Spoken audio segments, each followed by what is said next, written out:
Hello साथियों, स्वागत है एक बार फिर से ग्रोप मंत्रा में। हम और आप जुड़ चुके हैं ग्रोप मंत्रा के साथ। तो सीटेट जुलाई 2023 के लिए आज हमारे सीडीपी चाइल्ड डेवलपमेंट एवं शिक्षण शास्त्र में बाल विकास के अंतर्गत आज हम अपने बहुत ही इंपॉर्टेंट एक चैप्टर को डिस्कस करने वाले हैं, समाजीकरण की प्रक्रिया। जी हाँ, प्रोसेसेस ऑफ सोशलाइजेशन। क्योंकि हमारे सीखने में कहीं ना कहीं समाज का बड़ा ही महत्वपूर्ण एक रोल होता है। आसपास की चीज़ों का, इन सभी चीज़ों का जो सोशलाइजेशन हम जिसको कह सकते हैं, समायोजन जिसे कह सकते हैं। तो इस पॉइंट ऑफ व्यू से हमारे सीटेट के सिलेबस में बड़ा ही महत्वपूर्ण चैप्टर के फॉर्म में इसको शामिल किया गया है, समाजीकरण की प्रक्रिया। तो चलते हैं अपनी आज के इस क्लास की ओर। 7th क्लास हमारी सीडीपी की। इससे पहले हम अपनी 6 क्लासेस सीडीपी की कवर कर चुके हैं। साथ ही हमारी ईवीएस की भी कई क्लासेस हो चुकी हैं और हमने अपनी पेडागोजी को भी लगभग कंप्लीट कर लिया है, जो कि हमारी थ्योरेटिकल क्लासेस हैं। अगर आपने इनमें से कोई सी भी क्लासेस अटेंड नहीं की है तो इसी वीडियो के डिस्क्रिप्शन बॉक्स में इन सभी क्लासेस के लिंक दिए हुए, वहां से जाकर आप इनको अटेंड कर सकते हैं, एक्सेस कर सकते हैं। तो चलते हैं अपने आज के टॉपिक की ओर फटाफट से, बिना किसी देरी के। समाजीकरण की प्रक्रिया, प्रोसेसेस ऑफ सोशलाइजेशन। तो इसके संदर्भ में पहले हम कुछ इसके कथन पढ़ेंगे, परिभाषाएं जानेंगे। तो जॉनसन कहते हैं समाजीकरण के संदर्भ में क्या कहते हैं। तो जॉनसन कहते हैं, या जॉनसन के अनुसार, समाजीकरण जो है वो एक प्रकार का सीखना है, जो सीखने वाले को सामाजिक कार्य करने के योग्य बनाता है। तो सामाजीकरण एक प्रकार का सीखना है जो हमें अपने समाज के अनुरूप कार्य करने के लिए क्या बनाता है, योग्य बनाता है। वही दूसरा स्टेटमेंट है हार्टेल का। हार्टेल के अनुसार क्या है, यह एक वह प्रक्रिया है जिसके द्वारा व्यक्ति अपने आप को समुदाय के आदर्शों के अनुकूल बनाता है। क्या है हमारी समाजीकरण? यह एक प्रक्रिया है जिसके द्वारा व्यक्ति अपने आप को अपने समुदायों के जो आदर्श हैं, जो नियम हैं, व्यवस्थाएं हैं, उनके अनुकूल या उनके अनुसार चलने के लायक बनाता है। वही क्या है, हमारा समाजीकरण है। इसके अनुसार, हार्टेल के अनुसार। वहीं इसी में एक तो परिभाषा और जानेंगे, क्योंकि परिभाषाएं ही हमारे किसी बिंदु को समझने में एक बेसिक रोल प्ले करती हैं, एक फाउंडेशन तैयार करती हैं। अगला स्टेटमेंट है ग्रीन के अनुसार। ग्रीन क्या कहते हैं, सामाजीकरण वह प्रक्रिया है जिसके द्वारा बच्चा सांस्कृतिक विशेषताएं, जो हमारी संस्कृति है, हमारी सभ्यता है, उसकी विशेषताएं, निज स्वरूप जो हमारा स्वरूप है, और हमारा जो व्यक्तित्व है, इन सब को प्राप्त कर पाता है। वही प्रोसेस क्या है, समाजीकरण है। इसके अनुसार, ग्रीन के अनुसार। वही स्वीवर्ट एवं गिलिन के अनुसार क्या है, तो स्वीवर्ट व गिलिन के अनुसार समाजीकरण वह प्रक्रिया है जिसके द्वारा लोग अपनी संस्कृति के विश्वासों, जो उनकी फेथ है, आसपास के लोगों की संस्कृति है, उनकी अभिवृत्ति है, किसी भी चीज को लेकर के उनका एटीट्यूड है, उनकी वैल्यूज यानी कि मूल्य हैं, और जो भी इनके रिचुअल्स यानी कि प्रथाएं हैं, उन सब को ग्रहण कर पाता है। वही क्या है, हमारा समाजीकरण है, अकॉर्डिंग टू स्वीवर्ट और गिलिन के अनुसार। समाजीकरण क्या है, हमारी संस्कृति के विश्वासों, अभिवृत्तियों, मूल्यों तथा प्रथाओं को ग्रहण करने की एक प्रक्रिया है। चलिए अब जानते हैं समाजीकरण और सामाजिक विकास से संबंधित बिंदु। तो साथियों, हम सभी जानते हैं इस बात को अच्छे से कि जो मानव है वो एक सामाजिक प्राणी है। सामाजिक प्राणी से मतलब हम अपने आसपास के लोगों के साथ सिम्बायोसिस करते हैं, यानी कि कुछ चीजें हम उनको देते हैं, कुछ वो हमें देते हैं, यानी कि हम लेन देन के द्वारा अपने जीवन का निर्वाह करते हैं, जिसमें विभिन्न प्रकार की सभी प्रकार की चीजें शामिल होती हैं, जिनका हम दिन प्रतिदिन आपस में एक दूसरे के साथ लेन देन करते हैं। कई बार उनके संदर्भ में हम पैसों के द्वारा करते हैं, कई बार व्यवहारिक रूप से, कई बार संवेगात्मक रूप से, व कई बार अन्य विभिन्न प्रकार से करते हैं। लेकिन कहीं ना कहीं हम एक दूसरे से विभिन्न प्रकार से दिन प्रतिदिन विभिन्न प्रकार के लोगों से, जिनको जानते हैं, जिनको नहीं भी जानते, विभिन्न प्रकार का विनिमय आदि करते हैं। इसी आधार पर कहा जा सकता है कि मानव क्या है, एक सामाजिक प्राणी, अर्थात समाज में रहता है और उन लोगों से विभिन्न प्रकार की क्रियाएं करता है। अर्थात मानव एक सामाजिक प्राणी है, वह समाज में रहता है और अपना विकास करता है। और सही मायने में अगर हम बात करें मनुष्य के संदर्भ में, तो उसका समाज के बिना विकास संभव ही नहीं है, अर्थात समाज के बिना उसका विकास क्या है, असंभव है।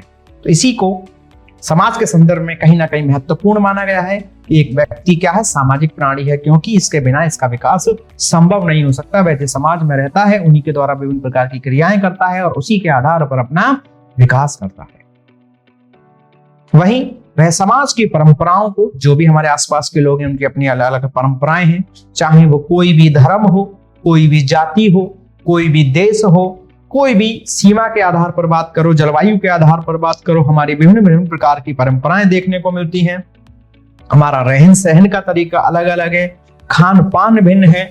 जैसे हमारे देश में विभिन्नता में एकता कही गई है, लेकिन विभिन्नता विभिन्न प्रकार की है। हमारे देश में विभिन्न प्रकार के अलग अलग कपड़े पहनने वाले लोग मिल जाते हैं, अलग अलग प्रकार के भोजन करने वाले लोग मिल जाते हैं, अलग अलग प्रकार की भाषाएं बोलने वाले लोग मिल जाते हैं, भिन्न भिन्न प्रकार की जो भी उनकी परंपराएं हैं, चीजों को करने के तरीके बदल जाते हैं, लेकिन अर्थ और फाइनल जो रिजल्ट है, कंक्लूड है, वो लगभग सभी का समान है, लेकिन तरीके और वो सारी चीजें बदल जाती हैं। भोजन सभी एनर्जी के लिए कर रहे हैं, ऊर्जा के लिए कर रहे हैं, स्वस्थ रहने के लिए कर रहे हैं, लेकिन सबका भोजन भिन्न भिन्न है।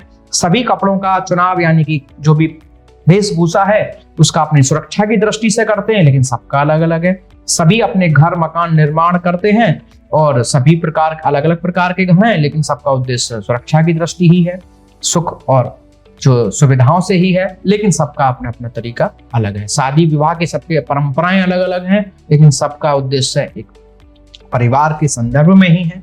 तो कहीं ना कहीं विभिन्न प्रकार की चीजें हम आसपास देखने को मिलती हैं। हमारे समाज की विभिन्न परंपराएं हैं, अलग अलग उनके विचार हैं, उनके रहन सहन के तरीके हैं, लेकिन हम व्यक्ति, हम जिस भी समाज में जहां भी रहते हैं, वहां के लोगों के अनुसार, वहां की जलवायु के अनुसार, वहां के लोगों की सभ्यता के अनुसार, वहां के अपने धर्म, जाति आदि आदि के आधार पर उन चीजों को अपनाते हैं। उन्हीं अपनाने वाली जो चीजें हैं हमारी, जिस प्रकार से हम अपने समाज की परंपराओं को, मान्यताओं को अपनाते हैं, उसी को ही हम हमारा क्या कह देते हैं, सामाजिक विकास कह देते हैं। और यही प्रोसेस क्या कहला जाती है, सामाजिकरण। तो इन चीजों का ग्रहण करना, अपने आसपास के लोगों की परंपराओं, रूढ़ियों, संस्कृति, विचारों, भाषा और उनकी कार्यशैली को अपने व्यवहार में शामिल करना, समायोजन करना ही क्या है, हमारा सामाजिक विकास है। और इस प्रोसेस को हम कह सकते हैं सामाजिकरण। क्या कह सकते हैं, सामाजिकरण कह सकते हैं। वहीं इसमें थोड़ा और जानेंगे अभी। इस प्रकार सामाजिकरण का अभिप्राय सीखने की उस प्रक्रिया से है जो जीवन भर सामाजिक गुणों को सीखने और उसे व्यवहार में ग्रहण करने से है, और वह सामाजिक प्राणी के रूप में परिवर्तित होने लगती है। अर्थात जब हम अपने आसपास के लोगों के गुणों को सीखते हैं, फिर उनको अपने व्यवहार में लागू करते हैं, इस प्रकार से समाज के अन्य लोगों के साथ क्या कर पाते हैं, व्यवहार कर पाते हैं, अपनी चीजों को साझा कर पाते हैं, विनिमय कर पाते हैं और अपने जीवन को जीते हैं, आगे बढ़ते हैं और अपनी आवश्यकताओं की पूर्ति करते हैं। तो उसी को ही सामाजिकरण कहा गया है। अर्थात एक व्यक्ति का सामाजिकरण ही क्या है, उसका सामाजिक व्यवहार को सीखना ही है। तो सामाजिकरण क्या है, एक प्रोसेस है जिसमें हम सामाजिक व्यवहार को सीखते हैं, अपने आसपास के लोगों के साथ अच्छा संबंध बनाना, समायोजन की क्षमता पैदा करना, आदि आदि चीजों को जो हम सीखते हैं, करते हैं, तो उसी प्रोसेस को ही सामाजिकरण कहा जाता है, जो कि हमारे सभी लोगों की भिन्न भिन्न है, लेकिन हम अपने आसपास के लोगों के अनुरूप जो वो चाहते हैं हम उनको अपनाते हैं, उसी को ही क्या कहा जा रहा है, सामाजिक विकास। जैसे एक एग्जाम्पल आपके सामने है, एक शादी विवाह एक जीवन का बड़ा एक महत्वपूर्ण एक परंपरा या विधि कह सकते हैं आप, जो जीवन का आगे तक कहीं ना कहीं चीजें चलती हैं। तो ये अलग अलग धर्मों की है। एक धर्म में कन्यादान होता है, तो एक में जो है लिखित पढ़त होकर के जब विवाह होता है, तो एक में कैंडल जलाकर होता है, या भिन्न प्रकार की इनकी अपनी अपनी वो है, और भी बहुत सारी चीजें हैं। तो एक में निकाह कहते हैं उसको, एक को विवाह कहते हैं, एक को मैरिज कहते हैं, लेकिन सबके अर्थ, मायने और फाइनल कंक्लूड तो समान ही है, लेकिन सबके अपने अपने तरीके, मान्यता और उनके प्रचलन भिन्न भिन्न हैं। और जब हम उनको अपने आसपास के लोग अपने धर्म, जाति, समुदाय के अनुसार जब ग्रहण करते हैं, अपनाते हैं और अपने व्यवहार में लागू करते हैं, तो उसी को सामाजिकरण या सामाजिक विकास के नाम से जाना जाता है। उम्मीद है आपको इतनी बात समझ में आई होगी। आगे चलते हैं। जब बच्चा जन्म लेता है, अब ये बहुत ही महत्वपूर्ण बात है जो बिल्कुल डायरेक्ट एग्जाम में क्वेश्चन बनाता है। अब तक की जो हमने बातें जानी वो एक समझ वाली बात थी कि सामाजिकरण होता क्या है, सामाजिक विकास होता क्या है। अब ये बिल्कुल वो बिंदु है जो एग्जाम में क्वेश्चंस भी बनाते हैं और एक फैक्चुअल पॉइंट के साथ साथ कॉन्सेप्चुअल पॉइंट, दोनों प्रकार के पॉइंट्सों में काम करते हैं। तो जब बच्चा जन्म लेता है, साथ ही अच्छे से याद रखना है, जब बच्चे का जन्म होता है अर्थात शैशवावस्था में, बालक के संदर्भ में यह कहा गया है कि उसका सामाजिक विकास से कोई लेना देना नहीं है। अर्थात अगर वो समाज के नियमों को मानता है तो भी ठीक, नहीं मानता है तो भी ठीक। अर्थात ना तो शैशवावस्था में बालक को हम सामाजिक कहते हैं, ना ही असामाजिक कहते हैं। अर्थात हम शैशवावस्था में बालक से अपने समाज, परंपरा, रूढ़ी, रीतियों, रिवाजों के संदर्भ में किसी भी प्रकार के व्यवहार की कोई अपेक्षा नहीं करते हैं, कोई उम्मीद नहीं करते हैं। इसलिए शैशवावस्था में सामाजिकता का कोई भाव नहीं बताया गया है, कोई चर्चा नहीं की गई है। अर्थात हमारी शैशवावस्था सामाजिक आचरण की शून्यता का काल भी इसे कहा गया है। तो सामाजिकता का हमारे शैशवावस्था के संदर्भ में कोई रोल नहीं है। वहीं जब हमारी बाल्यावस्था आती है, जब धीरे धीरे बालक बढ़ता है और बाल्यावस्था की ओर आता है, तो फिर वहां से उसका सामाजिक या असामाजिक गुणों का विकास होने लगता है। अर्थात उसमें सामाजिकता के भाव पैदा होने लगते हैं या उसका सामाजिक विकास प्रारंभ हो जाता है। किसमें? बाल्यावस्था में। तो बाल्यावस्था में बालक में सामाजिक विकास होना प्रारंभ हो जाता है। जैसे कि वो अपने आसपास जो भी खेल खेलता है, क्रियाएं करता है, तो वह अपने आसपास के लोगों के नियमों को मानना शुरू कर देता है, क्योंकि उसे पता है अगर वो नियमों को नहीं मानेगा तो उसको फिर वो लोग अपने साथ नहीं रखेंगे। क्योंकि सामाजिक विकास के संदर्भ में ऐसा कहा जाता है कि हमें अपने आसपास के लोगों के साथ समायोजन करना होता है। अगर हम ऐसा नहीं करते हैं तो हमारा उसके चलते अभाव हो सकता है, हमें किसी चीजों से वंचित रखा जा सकता है, बहिष्कार किया जा सकता है या अलगाव किया जा सकता है। तो इसलिए ही कहीं ना कहीं सामाजिक विकास को समायोजन की प्रक्रिया भी कहा गया है। तो इसमें क्या करते हैं, हम अपने आसपास के लोगों के नियमों को मानते हैं। जैसे बच्चा लूडो खेलता है, तो जब सामने वाला कोई व्यक्ति कहता है नहीं ऐसे करने से आप आउट हो गए या ऐसे ये होगा, तो बच्चे को मानना ही पड़ता है, क्योंकि उसे पता है अगली बार उसको फिर वो लोग नहीं खिलाएंगे अपने साथ गेम। तो इसलिए वो क्या करता है, उनके नियमों को मानना शुरू कर देता है। कैरम खेलता है तो जरूर लड़ाई होती है, फिर बच्चा बाद में मान जाता है। क्यों? क्योंकि उसे पता है कि अगर मैं ऐसा नहीं करूंगा तो अगली बार ये मुझे अपने साथ शामिल नहीं करेंगे। अर्थात नियमों को मानना शुरू करता है धीरे धीरे। क्रिकेट खेलता है तो वहां भी लड़ाई होती है, कहता है मेरा बैट है मैं जा रहा हूं, लेकिन धीरे धीरे फिर उसका बैट भी होगा तो भी वो गेम को छोड़कर नहीं जाएगा। क्यों? उसे पता है कि हमें इन लोगों के बीच में रहना है, मैं अकेला खेल ही नहीं सकता। बेशक मेरे पास बैट है लेकिन मैं फिर भी अकेला नहीं खेल सकता। तो धीरे धीरे फिर वो उनके नियमों को मानना शुरू कर देता है। तो कहीं ना कहीं बाल्यावस्था में खेल कूद के माध्यम से बालकों के साथ विभिन्न प्रकार की क्रिया करते करते वो इन चीजों को समझना शुरू कर देता है। कहने का मतलब है कि बाल्यावस्था में बालक का सामाजिक विकास प्रारंभ होने लगता है। वो आसपास के लोगों के साथ सहानुभूति करता है, सार्थक और स्थायी दोस्ती करता है, साझेदारी विकसित करता है, अपने आसपास के लोगों के नियमों को मानना शुरू कर देता है। ऐसी ऐसी क्रियाओं से बाल्यावस्था में बालक का जो है सामाजिक विकास होना शुरू हो जाता है, जो कि शैशवावस्था में इसके संदर्भ में कोई बात नहीं की गई है। लेकिन बाल्यावस्था से ही हमारा सामाजिक विकास शुरू हो जाता है या हमारा सामाजिकरण की प्रक्रिया शुरू हो जाती है। वहीं तीसरी स्टेज हमारी किशोरावस्था। तो इसमें ऐसा कहा जाता है कि किशोरावस्था के अंत तक हमारा जो सामाजिक विकास है वो लगभग क्या हो जाता है, पूर्ण हो जाता है, कंप्लीट हो जाता है। तो जैसे जैसे किशोरावस्था का अंत आता है, हमारे अपने कम्युनिटी को लेकर, अपने आसपास के लोगों को लेकर, उनके फेथ, उनकी जो भी रिलीजियस एक्टिविटी है, कम्युनिटी बेस्ड एक्टिविटीज है, इन सबको बच्चा मानने लगता है, अपने व्यवहार में शामिल करने लगता है, समायोजन करने लगता है, आदि आदि चीजें करना अच्छे से सीख जाता है। तो किशोरावस्था के अंत तक ऐसा माना जाता है कि बालक का लगभग संपूर्ण विकास हो जाता है। मानसिक विकास के संदर्भ में भी ऐसा ही कहा जाता है कि वह उसका जो है मानसिक विकास लगभग किशोरावस्था के अंत तक, वो सामाजिक विकास किशोरावस्था के अंत तक लगभग पूर्ण हो जाता है। अगर हम शॉर्ट में एक बार में समझना चाहें हमारे समाजीकरण की प्रोसेस को, तो समाजीकरण क्या है? तो समाजीकरण के संदर्भ में अगर हम पूरा पॉइंट बात करें तो समाजीकरण हमारी क्या है, एक अनुकरण की प्रक्रिया है। अर्थात जब बालक अपने आसपास के लोगों के व्यवहार को अपने व्यवहार में ढालता है, कॉपी करता है, जो लोग आसपास के लोग जैसे काम करते हैं उन्हीं कामों को करने का प्रयास करता है, तो उसी को क्या कहा जाता है, हमारा अनुकरण कहा जाता है। और कहीं ना कहीं हमारा सामाजिकरण जो है वो एक अनुकरण का ही परिणाम है। जब अपने आसपास के लोगों का अनुकरण करते हैं तो उसी के रिजल्टेंट हमारा सामाजिकरण की प्रक्रिया भी होती है। और क्या है समाजीकरण के संदर्भ में, अनुकरण के अलावा ये एक अंत्य क्रिया है। समाजीकरण क्या है, एक अंत्य क्रिया है। अर्थात अपने आसपास के लोगों के बीच में लेन देन, विनिमय, किसी भी प्रकार का विनिमय करना, आपने कोई बिहेवियर किया, सामने से अगले ने व्यवहार किया, इस प्रकार से जब हमारे व्यवहार की क्रिया चलती है तो उसको अंत्य क्रिया कहा जाता है। अर्थात ये शामिल होती है, ये एक पक्षीय नहीं होती है, यानी कि दोनों तरफ से इस प्रकार की जब क्रियाएं चलती हैं तब हमारी सामाजिकरण की प्रक्रिया होती है। तो सामाजिकरण हमारे एक अनुकरण के कारण होता है, अंत्यक्रिया के कारण होता है, और हमारा होता है समायोजन के कारण। जी हाँ, समायोजन मतलब अपने आसपास के लोगों के नियमों को, परंपराओं को, विचारों को मानना। कई बार हम उनसे सहमति नहीं रखते हैं, हम उनसे इत्तेफाक नहीं रखते हैं, लेकिन फिर भी हम उन नियमों को मानने का काम करते हैं, उनको अपने व्यवहार में लागू करने का काम करते हैं। तो उसी प्रोसेस को कहा जाता है समायोजन, एडजस्टमेंट। तो कहीं ना कहीं समाजीकरण एक समायोजन का भी परिणाम है, इसमें कहीं ना कहीं समायोजन शामिल है। हम अपने आसपास की चीजों के साथ समायोजन करते हैं, क्योंकि हमें पता है अगर हम ऐसा नहीं करेंगे तो हमारा अलगाव कर दिया जाएगा, हमें अपनाया नहीं जाएगा, हमको बहिष्कार भी किया जा सकता है। जैसा कि बताया, एक बच्चा अगर क्रिकेट खेलने के दौरान क्रिकेट में जो गेम्स के नियम है उनको नहीं मानता है, तो वो बच्चे क्या करते हैं, अगले दिन उसको अपने साथ खेलने नहीं देते हैं। क्यों? क्योंकि वो नियमों को नहीं मानता है।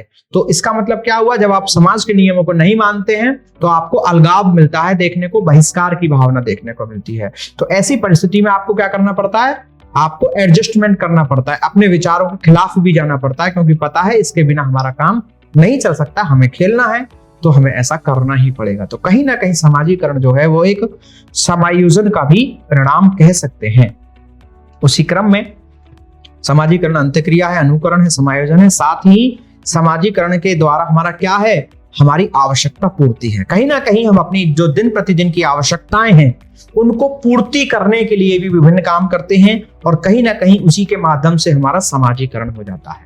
हम कई बार अपने आसपास के लोगों से प्रेमपूर्ण व्यवहार करते हैं, चाल चलन करते हैं, चीजों का विनिमय करते हैं, उधार देते हैं, है ना, एक किसी के खराब समय में किसी प्रकार की मदद करते हैं। क्यों करते हैं? ताकि आने वाले समय में वो हमारी भी मदद करे। तो कहने को तो हम अपनी आवश्यकता की पूर्ति के लिए कर रहे हैं ये सारे काम, क्योंकि हम नहीं करेंगे तो वो नहीं करेगा, वो नहीं करेगा तो हमारी आवश्यकताओं की पूर्ति नहीं होगी। लेकिन कहीं ना कहीं इसी बहाने हमारा क्या हो जाता है, समाजीकरण हो जाता है। क्या हो जाता है? हमारा सामाजिक विकास हो जाता है। तो साथियों, हमने जाना समाजीकरण को कि ये क्या है, अनुकरण, अंत्यक्रिया, आवश्यकता की पूर्ति तथा समायोजन का ही परिणाम है। इन सब की क्रियाओं के कारण ही हमारा क्या होता है, समाजीकरण होता है। उम्मीद है आपको अच्छे से समझ में आया होगा। जानते हैं अगला बिंदु, समाजीकरण क्या है। तो समाजीकरण एक ऐसी प्रक्रिया है जो व्यक्ति को सामाजिक प्राणी बनाती है, एक अच्छा व्यक्ति बनाती है, अपने समाज के लायक बनाती है। इसके अभाव में व्यक्ति सामाजिक प्राणी नहीं बन सकता, अपने समाज के लोगों के बीच रहने के लायक नहीं बन सकता, वह अपना विकास नहीं कर सकता है। वह इन सभी के परिणाम स्वरूप अपना सामाजिक व्यक्तित्व का विकास होता है। आदमी का जो व्यक्तित्व होता है, इंसान का जो व्यक्तित्व होता है, वो कहीं ना कहीं उसका सामाजिक विकास के कारण होता है। और वहीं जो हमारा चरित्र होता है वो हमारा नैतिक विकास होता है। याद रखना साथियों, जो हमारा व्यक्तित्व है वो किसका परिणाम है, वो हमारे सामाजिक विकास का परिणाम है। जो हमारा सामाजिक विकास होता है, जैसा हमारा सामाजिक विकास होता है, हमारे व्यक्तित्व का निर्माण भी ऐसा ही होता है। और जो हमारा नैतिक विकास है, जो हमारी नैतिकता संबंधी नियम है, हमारा व्यवहार है, उसके कारण हमारे चरित्र का निर्माण होता है। तो समाजीकरण क्या है, हमारे व्यक्तित्व का विकास करता है। जिन पद्धतियों या तरीकों द्वारा बालक का समाजीकरण होता है वह समाजीकरण की प्रक्रियाएं कहलाती हैं। ये मैं आपको बता ही चुका हूं। अब जानेंगे समाजीकरण की अवधारणाएं क्या हैं, कॉन्सेप्ट ऑफ सोशलाइजेशन। तो जानते हैं कॉन्सेप्ट ऑफ सोशलाइजेशन, तो ये दो प्रकार की होती हैं, समाजीकरण की प्राथमिक और समाजीकरण की गौण प्रक्रियाएं यानी कि सेकेंडरी। तो प्राथमिक और सेकेंडरी में जान लेते हैं। बात करें अगर प्राथमिक प्रक्रियाएं कौन सी हैं जिसके द्वारा हमारा सोशलाइजेशन होता है, तो समाजीकरण की प्राथमिक प्रक्रियाओं में हम शामिल करते हैं जैसे कि सुझाव। बिल्कुल साथियों, जैसे हमारे घर के सदस्य होते हैं, माता पिता होते हैं, बच्चे होते हैं, कुछ नियमों को फॉलो करते हैं, कुछ रीति रिवाजों को फॉलो करते हैं, मान्यताओं को, परंपराओं को अपनाने के सुझाव मिलते हैं ना इन सब चीजों के, किसके द्वारा, हमारे माता पिता या परिवार के सदस्य। तो हमारा समाजीकरण होता कैसे है, तो कहने का मतलब है प्राथमिक स्तर पर कौन कौन सी प्रक्रिया है, प्रोसेस होती है जिससे हमारा सामाजिक विकास होता है या समाजीकरण की प्रक्रिया दो प्रकार से होती है। पहले प्राथमिक स्तर पर कैसे होगी, स्टार्टिंग कैसे होगी, तो प्राथमिक स्तर पर होती है अपने घर परिवार या आसपास के लोगों से। उसमें कौन कौन सी चीजें शामिल है, जैसे सुझाव, हमारे घर परिवार के लोग हमें बताते हैं कौन सी चीज हमें कैसे करनी है। जैसे हमारे हिंदू धर्म में विभिन्न प्रकार के संस्कार हैं, 16 संस्कार हैं, वो किए जाते हैं। तो ये सब सुझाव भी तो मिलते हैं हमें घर हमारे परिवार के द्वारा, वो हमें बताते हैं ये चीज ऐसे की जाएगी, इनको ऐसे अपनाना है, इनको ऐसे करना है। तो बालक उन सामाजिक नियमों, प्रथाओं तथा विचारों को ग्रहण करता है और इस प्रकार से वह समाज का सदस्य बनता है। तो शुरुआत जो होती है प्राथमिक स्तर पर समाजीकरण के संदर्भ में जो प्रक्रियाएं हैं, वो पहली है सुझाव। पहले उसको अपने घर में अपने आसपास के लोगों से सुझाव मिलते हैं। उसके बाद वह क्या करता है, उसकी पालन पोषण की जो विधियां हैं उनके कारण सामाजीकरण होता है। अर्थात जब बच्चा जन्म लेता है तो वो असहाय होता है, वो कुछ जानता नहीं है, तो उसके माता पिता जैसे भी उसकी देखभाल करते हैं, जैसे भी उस चीजों को उसमें ढालते हैं, वो उसी प्रकार से अपने नियमों को ग्रहण करता है। जैसे भी उसके घर में रिचुअल्स होते हैं, पालन पोषण उसी प्रकार से होगा कहीं ना कहीं, और उसी के द्वारा उसका कहीं ना कहीं सामाजिक विकास प्रभावित होता है, उसकी समाजीकरण की प्रक्रिया होती है। जिसमें ऐसा माना गया है कि पालन पोषण की विधियां में सामाजीकरण के संदर्भ में माँ का बहुत ही महत्वपूर्ण रोल माना गया है। माँ की भूमिका जो है वो अत्यधिक महत्वपूर्ण मानी गई है सामाजीकरण की प्रक्रिया में, क्योंकि बालक सुझाव के बाद अगर हम बात करें तो माता के द्वारा बताई हुई चीजें, की हुई चीजें, इनको बालक बहुत अच्छे से मानता है। जो नियम होते हैं, नियमों को मानने की क्षमता होती है बालक में, ये कहीं ना कहीं यहीं से विकसित होती है। वहीं प्राथमिक प्रक्रियाओं में सुझाव के बाद, पालन पोषण की विधियों के बाद नंबर आता है अनुकरण का। फिर बालक का सामाजीकरण कैसे होता है, अनुकरण के माध्यम से। जब बच्चा छोटा होता है तो वो क्या करता है, अपने आसपास की जो भी चीजें होती हैं उन्हें अच्छे से देखता है और उन्हीं का अनुकरण करता है, अर्थात उन्हीं व्यवहारों को, उन्हीं क्रियाओं को करने का प्रयास करता है, उन्हीं कामों को करता है, और उसी के परिणाम स्वरूप हमारा क्या होता है, सामाजीकरण होता है। कहीं ना कहीं जो अनुकरण है वो हमारी समाजीकरण की प्रमुख सीढ़ी मानी गई है। जी हाँ साथियों, अनुकरण जो है समाजीकरण की एक प्रमुख सीढ़ी मानी गई है। जैसे जैसे बालक बड़ा होता है, अपने आसपास विभिन्न लोगों के संपर्क में आता है, उनके व्यवहार का अनुकरण करता है और उसी प्रकार से उन चीजों को लागू करते हुए उसका क्या होता है, सामाजिक विकास होता है। और इसी प्रोसेस को क्या कहते हैं, सामाजीकरण कहते हैं। क्या कहते हैं, सामाजीकरण कहते हैं। इसी के साथ हम बात करें सामाजीकरण की गौड़ प्रक्रिया सेकेंडरी लेवल पर।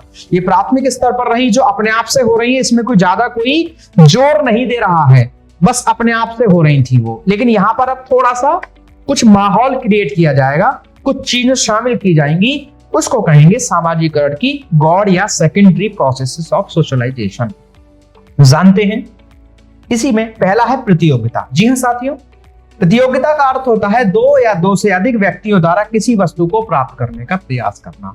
वहां तक चीजें स्वतः हो रही थी, स्वाभाविक रूप से हो रही थी। अब बच्चे के सामने ऐसी विभिन्न परिस्थितियां आती हैं जिनमें उनको काम करना होता है। तो बच्चा चाहता है कि मेरा नाम हो, मेरा मान सम्मान हो, मुझे इज्जत मिले, मेरे माता पिता मुझे प्यार करें, मेरे पड़ोसी मुझे इज्जत दे, मेरी बेइज्जती ना हो। इस प्रकार से वो इन चीजों से बचने के लिए कि मेरी बेइज्जती ना हो, मेरा सम्मान बना रहे, इन कारण से भी वो विभिन्न प्रक्रियाओं को करता है, काम करता है, जिसके कारण उसका क्या होता है, सामाजिक विकास होता है। यानी कि उसको अपने आसपास के नियमों को, रूढ़ियों को, परंपराओं को मानना पड़ता है। कहीं ना कहीं जो हमारे आसपास के नियमों को मानता है, परंपराओं को मानता है, अच्छे से बिहेव करता है, हम उसकी तारीफ करते हैं और वो बच्चे को कैसा लगता है, अच्छा लगता है। देखा होगा अक्सर बच्चा झूठ बोलता है तो क्या बोल देते हैं, जैसे एग्जांपल दिया है मैंने, झूठ बोलना पाप है। तो बच्चे को लगता है झूठ बोलना पाप है, तो बच्चा झूठ नहीं बोलता है। तो क्यों? क्योंकि उसको पता है मैं झूठ बोलूंगा तो पाप लगेगा, बुरा होगा, मैं बुरा इंसान बन जाऊंगा, ऐसी ऐसी सोच रखता है। तो इसलिए उसके मन में प्रतियोगिता चलती रहती है, द्वंद में रहेगा, भाई मुझे ऐसा नहीं करना है। तो कहीं ना कहीं यहाँ पर कुछ एक्टिविटी शामिल होगी जिनके कारण हो रहा है। तो वो अब अच्छा बनना चाहता है और अच्छा बनने के लिए उसको कुछ चीजें माननी पड़ेंगी और उसी के कारण उसका क्या हो जाएगा, सामाजिक विकास हो जाएगा। बच्चा झूठ नहीं बोलेगा क्योंकि उसको पता है झूठ बोलना पाप है, पाप करूंगा तो यानी कि बुरा इंसान बनूंगा, लोग मेरी बेइज्जती करेंगे, मेरे सम्मान नहीं करेंगे, मुझे बुरा कहेंगे। इस प्रकार से वो चीजें करता है। वहीं इसमें सेकंड है हमारा सहयोग। हम अक्सर सिखाते हैं कि आपको सहयोग करना चाहिए एक दूसरे को। अगर आप दूसरे को अपनी चीजें नहीं देंगे तो वो तुम्हें नहीं देगा, कहीं ना कहीं अलगाव होगा, बहिष्कार होगा। तो हम इस चीजों के संदर्भ में भी बचने के लिए भी कई बार मिलजुल कर रहते हैं और उस कारण भी हमारा सामाजिक विकास होता है। सहयोग का अर्थ होता है मिलकर काम करना। बालक छोटी आयु में ही सहयोग करना सीख जाते हैं।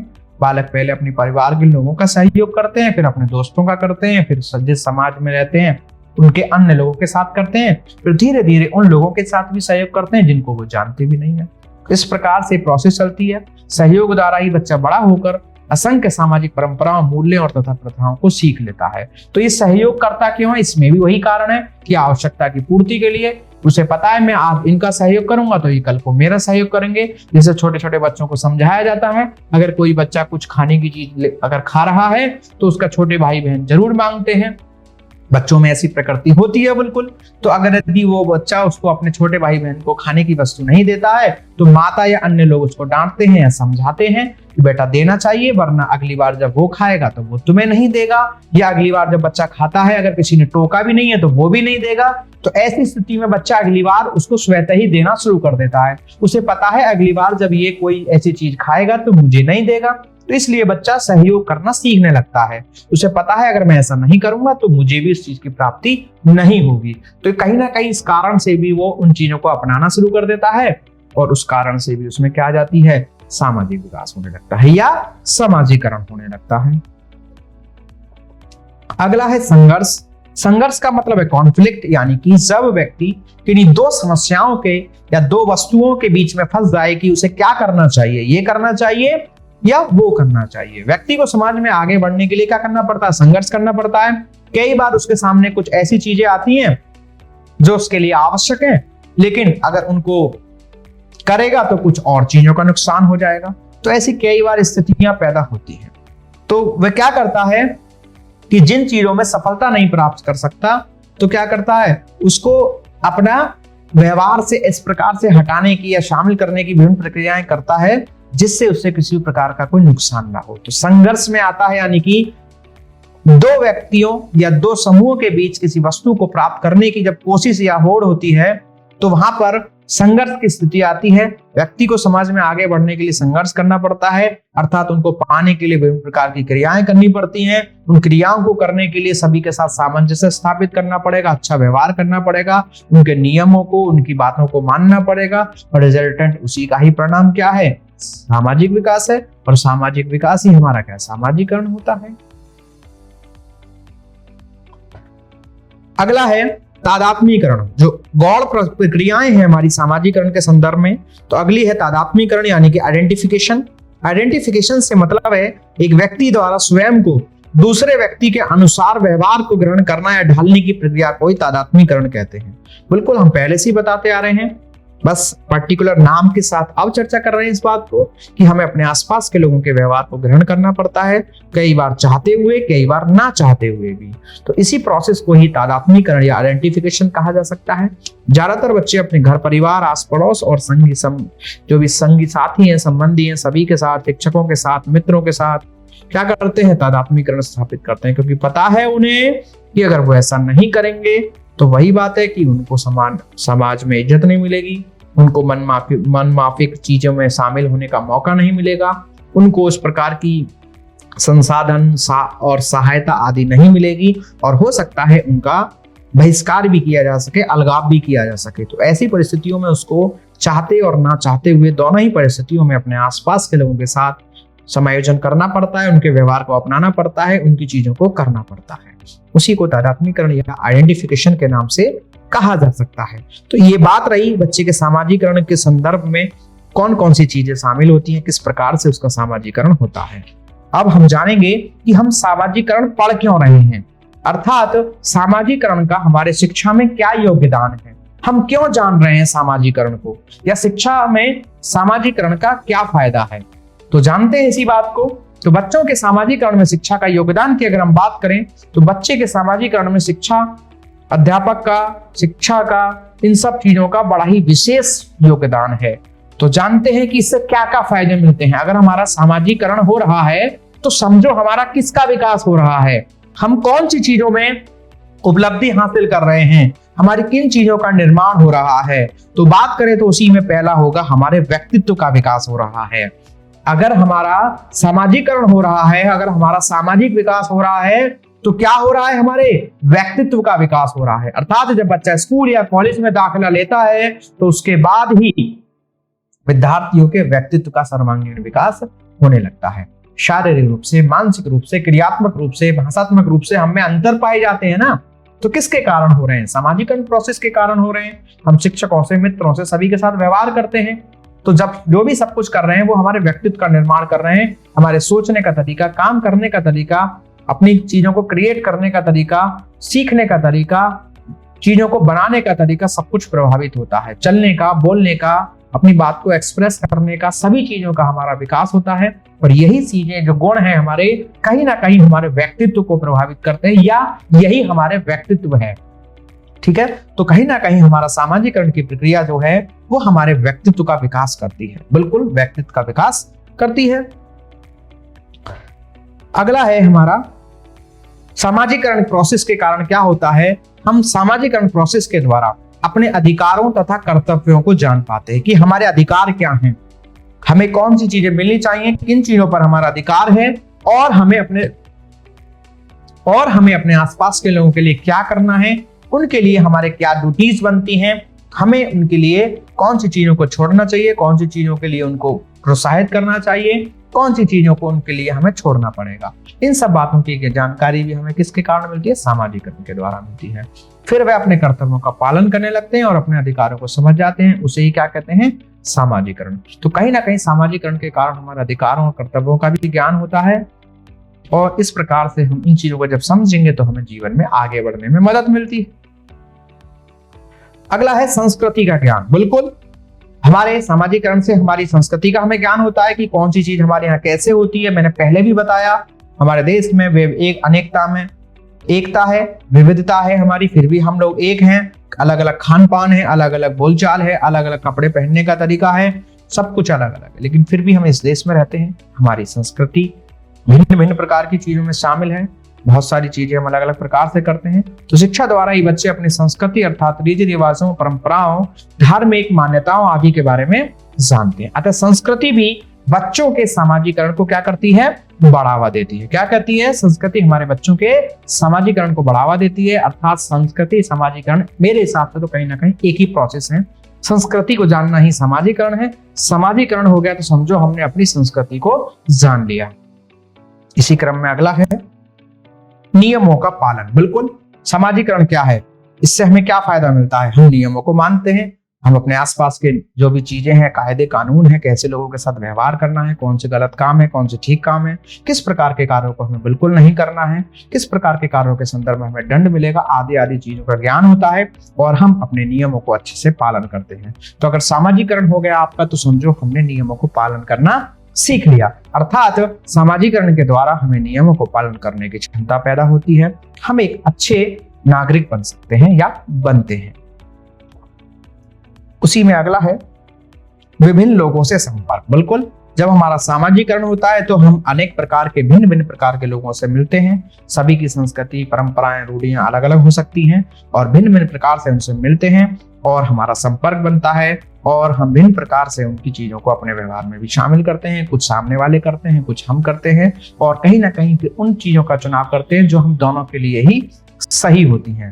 तो स्कूल तथा कॉलेज में प्रवेश लेने के बाद विद्यार्थी अनेक लोगों के संपर्क में आते हैं, उनसे सामाजिक संपर्क बनता है, जिसके कारण ही हमारा क्या होता है, सामाजिकरण होता है। तो सामाजिकरण से मतलब विभिन्न लोगों से संपर्क होता है, या विभिन्न संपर्कों के द्वारा हमारा सामाजिकरण का प्रोसेस होता है।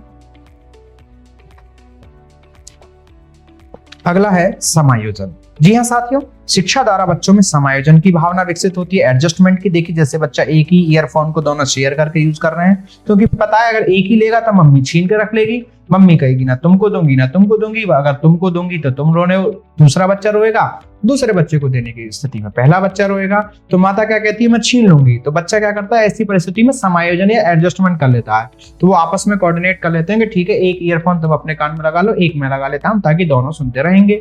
तो कहीं ना कहीं समायोजन है की भावना हमारे अंदर पैदा होती है, किसके कारण, सामाजिकरण के कारण। या सामाजिकरण ही क्या है, हमारा समायोजन है।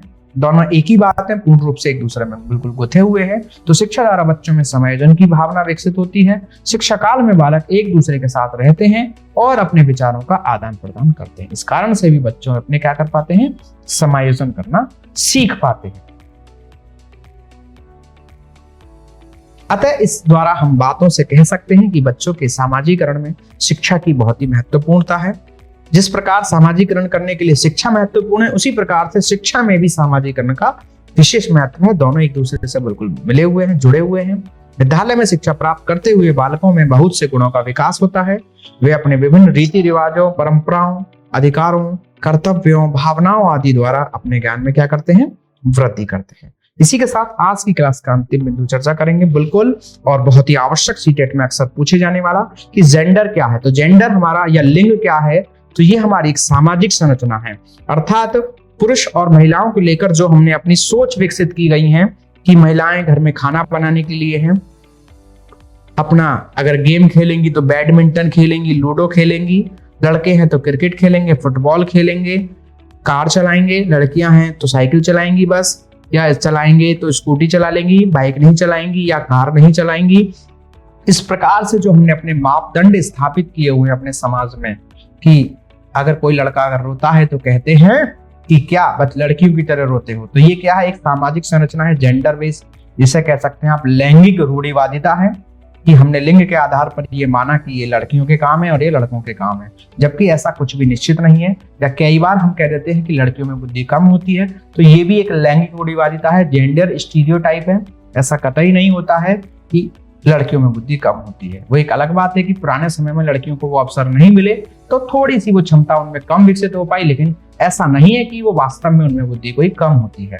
तो जो हमने अपने ड्यूटीज, जो डेली लाइफ के काम है, चीजों को बांटा हुआ है कि ये महिलाओं के लिए है, ये पुरुषों के लिए है, तो वही क्या है, हमारी एक जेंडर स्टीरियोटाइप है, लैंगिक रूढ़िवादिता है, जिसे आप सामाजिक संरचना कहेंगे। तो जेंडर या लिंग क्या है, अक्सर पूछा जाता है। तो यह एक सामाजिक संरचना है। क्या है, हमारी एक सामाजिक संरचना है जिसमें हमने कामों का डिवीजन किया हुआ है। ठीक है, तो इसी को हम कहते हैं जेंडर स्टीरियोटाइप। तो साथियों, आज की क्लास में सिर्फ इतना ही। उम्मीद है कि आपको आज की क्लास अच्छे से समझ में आई होगी। अगर आपको आज का सेशन अच्छा लगा तो वीडियो को लाइक करें एंड शेयर करें। वैसे आपके हमें कमेंट्स मिल रहे हैं बराबर, और कुछ बच्चे व्हाट्सएप के माध्यम से भी कनेक्ट हो रहे हैं और वहाँ पर आकर के कमेंट कर रहे हैं और अपनी बातें बता रहे हैं। तो हालांकि माहौल सकारात्मक है, आपको चीज़ें समझ में आ रही हैं, लेकिन फिर भी अगर आपको कुछ कमी लगती है, कोई आपका सुझाव है, तो आप कमेंट कर सकते हैं, या आप टेलीग्राम या व्हाट्सएप के माध्यम से जुड़कर अपनी बात हमसे शेयर कर सकते हैं। हम बिल्कुल उसमें सुधार करने का या जो भी चीज़ें हैं उनको और अच्छे से करने का प्रयास करेंगे। साथ ही साथ कुछ बच्चों का सवाल है कि हमें इन टॉपिक्स की PDF कैसे मिलेगी, हमें अगर हार्ड कॉपी या सॉफ्ट कॉपी चाहिए तो वो कैसे मिलेगी। तो इसके लिए आप इसी वीडियो के डिस्क्रिप्शन बॉक्स में व्हाट्सअप नंबर दिया हो, वहाँ पर अपने नाम से मैसेज छोड़ें और अपना क्वेश्चन छोड़ें या PDF लिख कर छोड़ दें। हम उसके बारे में आपको जानकारी दे देंगे और आपको PDF प्रोवाइड कराने का तरीका बता देंगे। तो चलते हैं साथियों, मिलते हैं आपसे अपनी अगली क्लास में अपने एक नए टॉपिक के साथ। तब तक के लिए आप इसी प्रकार बने रहें, पढ़ते रहें, सीखते रहें। Thanks for watching. Don't forget to like and share the video. Please subscribe the channel.